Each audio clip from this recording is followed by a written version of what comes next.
Hello. Today we'll be talking about the intersection between game design and analytics for Gacha dailies.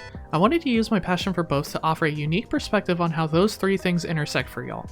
Before moving forward, let me set the stage real quick.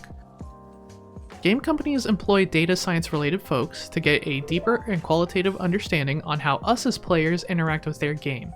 This can often be overshadowed by business analysis in the public eye. So something like revenue over time or these kind of charts.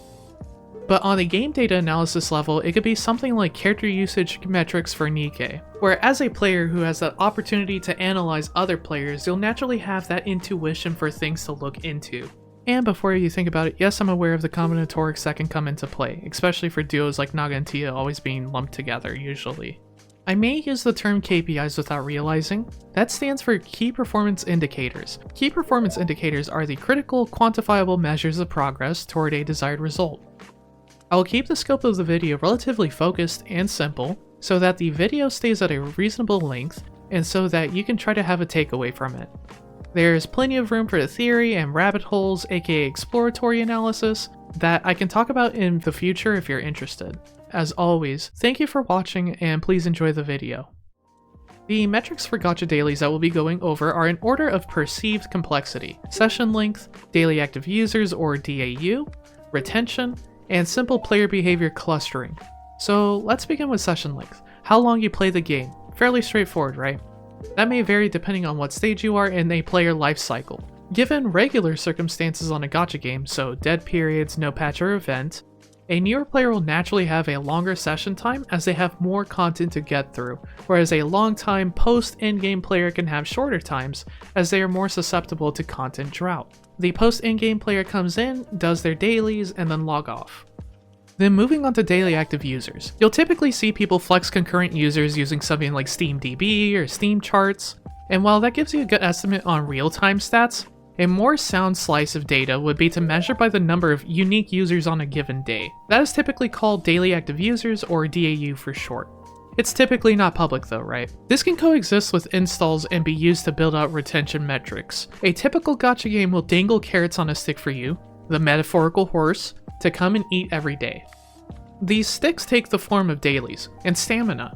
One is incentivizing building a login habit for retention, and the other is a progression gating mechanism for players to feel more obligated to log in. It'll sound very similar to FOMO, like a limited banner system, but on a gameplay level. And since we mentioned retention, let's now talk about that. It's used to measure the percentage of players who continue to play your game after their initial purchase or install period. This is a golden stat. Typically, if you have great retention, it indicates that the hook or funnel to get people to stick with the game is working. Or, to tie back into the video premise of Gacha dailies, that the process of the carrots on a stick every day, aka stamina spend and dailies, worked in getting the player to form a habit of retaining and playing the game for longer. The player feels obliged to log in and collect, so they log in every day.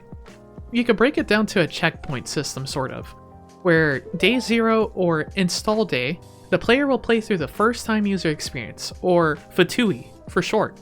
This can consist of tutorials, or a streamlined game flow that introduces the game mechanic through some tutorial level. It's very important for the Gacha game to get their hooks in, so they reach the point of unlocking dailies. And as an aside, they make sure that you pull on a banner as part of the tutorial so you can start building that correlation between, look at all these flashy effects whenever I enter this screen and click this button, and access more gameplay. For day 1, on another day, great, the player came back the next day, they continue playing through and progressing their character or account, whatever it might be. Or bad. The player felt that the hook was weak, so we see that they never finished the tutorial, they ran into bugs, performance was poor, they ran out of storage.